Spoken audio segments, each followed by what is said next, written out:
Hello everyone, this is Khan Shama.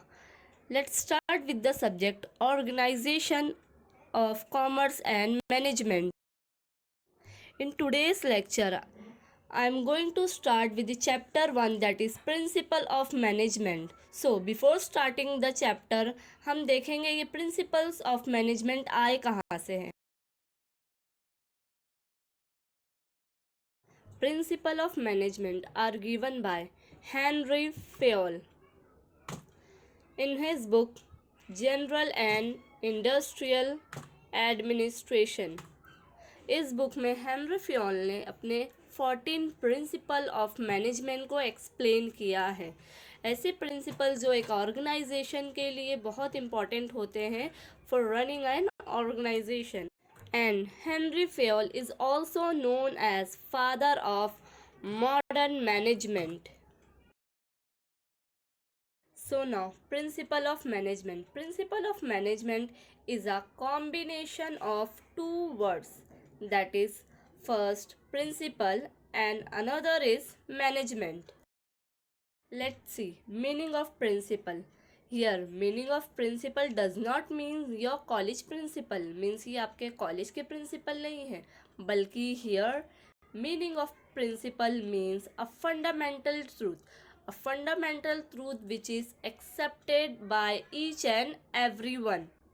Means ऐसी सच्चाई जिसको कोई डिनाई नहीं कर सकता, जिसको कोई झुटला नहीं सकता. If I will give you example that sun rises in the east, मतलब सन जो सूरज है वो पूरब से उगता है. तो इस सच्चाई को दुनिया का कोई भी इंसान झुटला नहीं सकता है, बिकॉज सन हमेशा ही पूरब से ही उगता है और वो वहीं से उगेगा. तो that is called fundamental truth. Meaning of management. Management is an art of getting thing done through people, meaning लोगों से काम करवा के लेने की कला. हियर एग्जाम्पल, अगर मैं किसी ऑर्गेनाइजेशन की मैनेजर हूँ, सो मैं अपने सबॉर्डिनेट से, अपने जूनियर एम्प्लॉय से किस तरह इफ़िशियंट वे में वर्क करवा के लेती हूँ. This is called an art of getting thing done through people. Nature of principles of management means ये हर टाइप के ऑर्गेनाइजेशन के लिए सूटेबल है, चाहे वो प्रोडक्टिव ऑर्गेनाइजेशन हो या नॉन प्रोडक्टिव ऑर्गेनाइजेशन हो. मीन्स ऐसा नहीं कि जो कंपनी प्रोडक्शन कर रही है सिर्फ वहीं एप्लीकेबल हो. इवन एक नॉन प्रोडक्टिव कंपनीज भी इस प्रिंसिपल्स को अडेप्ट कर सकती है. And it is applicable to all level of management. Example top, middle and lower. ये टॉप लेवल और मिडल लेवल और लोअर लेवल तीनों लेवल ऑफ ऑर्गेनाइजेशन में वर्क करते हैं. Point number 2, flexibility. Principles of management are not rigid in nature. Rigid means same. So here it can be flexible.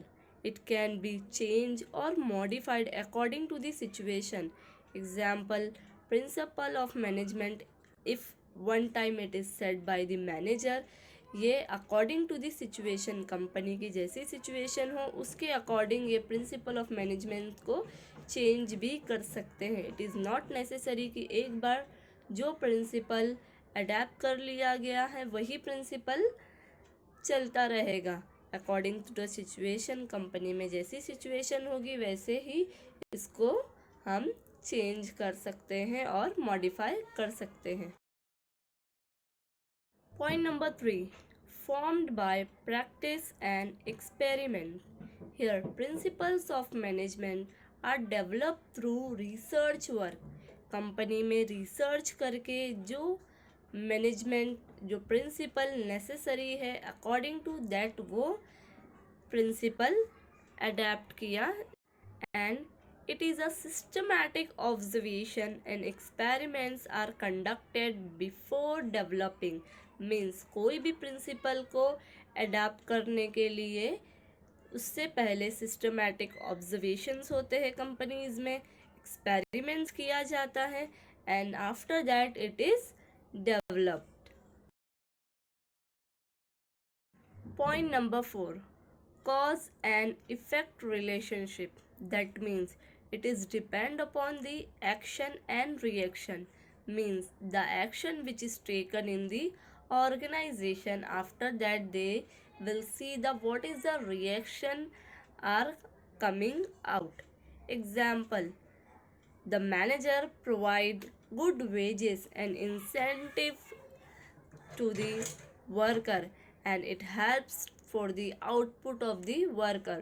Means जितना ज़्यादा जितना good payment wages workers को मिलेगा, according to that वो अपने आउटपुट को, वो अपने वर्क को और इंक्रीज करेंगे और इफेक्टिवली एंड इफिशिएंटली करेंगे.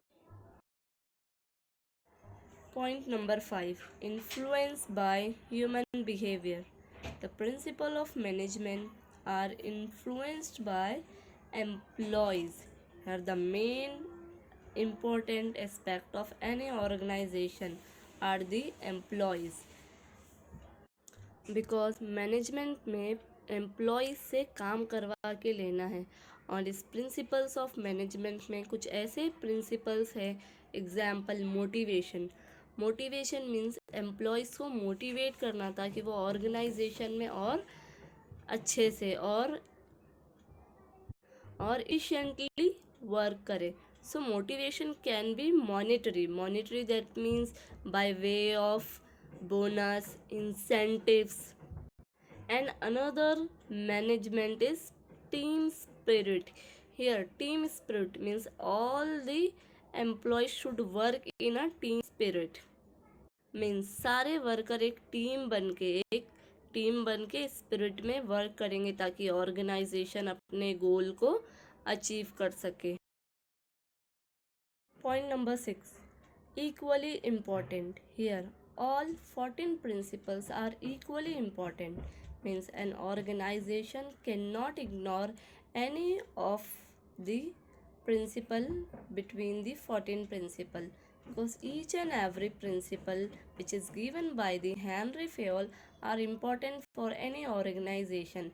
If they will use this 14 principle in their organization, they can achieve their goal in a effectively and efficiently manner.